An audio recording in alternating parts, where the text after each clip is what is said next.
the counselor at Stonegate Elementary.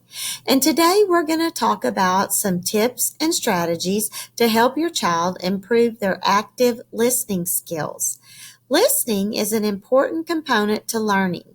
A child's ability to actively listen can improve their communication skills both in the classroom and out of the classroom. Active listening is an important skill, just like problem solving, teamwork, and leadership. And although it may take a little bit of time and patience, children can master the art of actively listening. So what does it mean to be an active listener? Active listening means giving your full attention to the speaker and trying to understand the message that they are sending. Active listeners do this through verbal and nonverbal listening skills. Verbal listening skills are things like positive reinforcement, remembering what the speaker said, questioning. Nonverbal skills are things like nodding your head, smiling, avoiding distractions. Active listening also involves encouraging positive conversation. That means that you acknowledge the other person's point of view and you repeat back what they said in your own words. Now, active listening is important because it can help your child have better comprehension skills in the classroom, but active listeners are also said to have better communication and to be better at problem solving. The benefits of being an active listener include they have fewer misunderstandings, they are more self-reliant, they have improved resourcefulness, they have a faster work rate, and they have improved productivity. Usually, if your child is not being an active listener, then they're being a passive listener.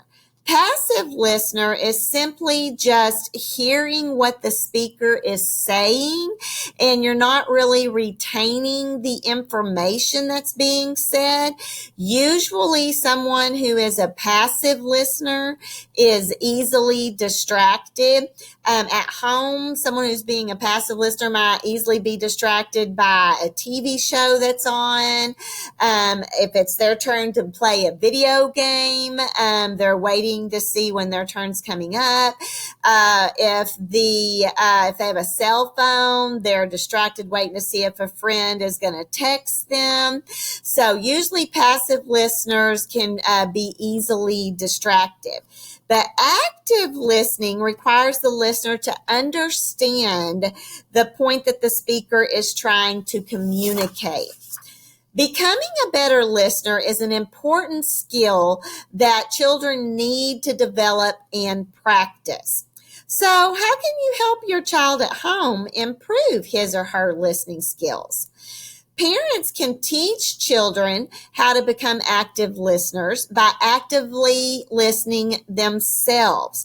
Through modeling active listening to your child, he or she is able to see the value and importance of being an active listener. So it's important that if you want your child to be able to have the skills down to be an active listener, then you too need to work on those skills. I know it's hard a lot of times. I can find myself when my daughter or my husband are talking to me and maybe I've got my cell phone in my hand and they're like, are you listening? And I'm really kind of paying attention to what's on my phone. So it's something that even, we as parents need to work on modeling as well so that our children can get those skills down too. So here are some tips to help you and your child work on becoming active listeners. The first tip is to maintain eye contact. People who maintain eye contact are usually seen as reliable, warm, honest, confident, and active. Focusing your eyes also helps improve your concentration. When you're actually looking at the person, it helps you concentrate a little more on what they are saying, and it helps you understand the speaker. Also, it's important when you're actively listening that you don't interrupt the speaker. Let the speaker finish his or her thoughts before you choose to say anything. Also, a person who's actively listening can ask questions. This lets the speaker know that you're hearing and understanding. With our children, we can ask 4 types of questions to get them to kind of see if they're listening. One is to ask open-ended questions. This would be where they can discuss a little bit further, like you might ask your child, how was your day? That's an open-ended question. You could also ask close-ended questions. This is the type of question that prompts for a student to give a specific answer to something. For example, did you finish your math assignment today? Okay. You could also ask leading questions. This prompts the student to answer in a particular way. Do you have a lot of homework tonight? Okay, that way they have to answer. Or you could ask a reflective question, which allows your child to expand or extend their thinking. Like, so you told me that your science assignment was your favorite assignment you did today. Tell me a little bit more about that. What was it about science that made it be your favorite assignment today? And then the next step is to repeat back what the speaker says. Repeating what has been said back to the speaker in your own words helps make sure that you understood what the speaker was trying to say. And finally, the last step is to listen for total meaning. Any message has 2 parts to it. There's the content of the message, and there's the underlying emotions that go with the message. So you want to be sure and listen, because sometimes the real message can be in the emotion rather than in the content. So hopefully by following these tips, you and your child can start developing skills that will help you both be better active listeners.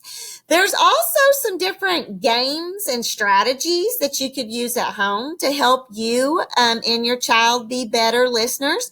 For younger children, you can try reading them a story. And as you're reading, ask them to predict what will happen next. The prediction requires that your child is listening to the details so that they can make a logical guess. For older children, you could invite them to cook with you, and you would read off the recipe, and they would have to listen carefully to follow the directions in order to complete the recipe.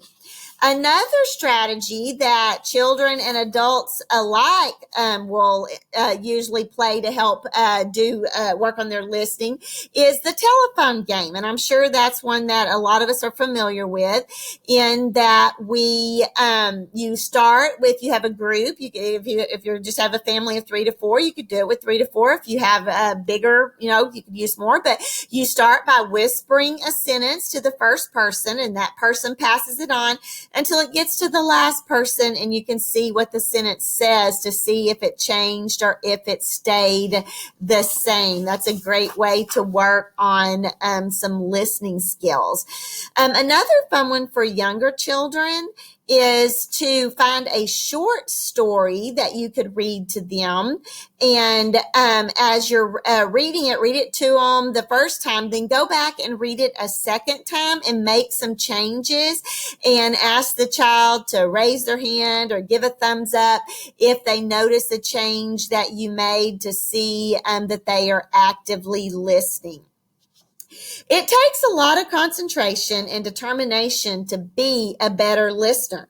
But if you practice the active listening skills, make sure that you're focusing your attention, making eye contact, repeating back, what the speaker says, then these techniques will begin to help you and your child become better active listeners. If you have questions about how to be a better listener or things that might help you at home, then please reach out to me at Rebecca Standridge at hebisd.edu.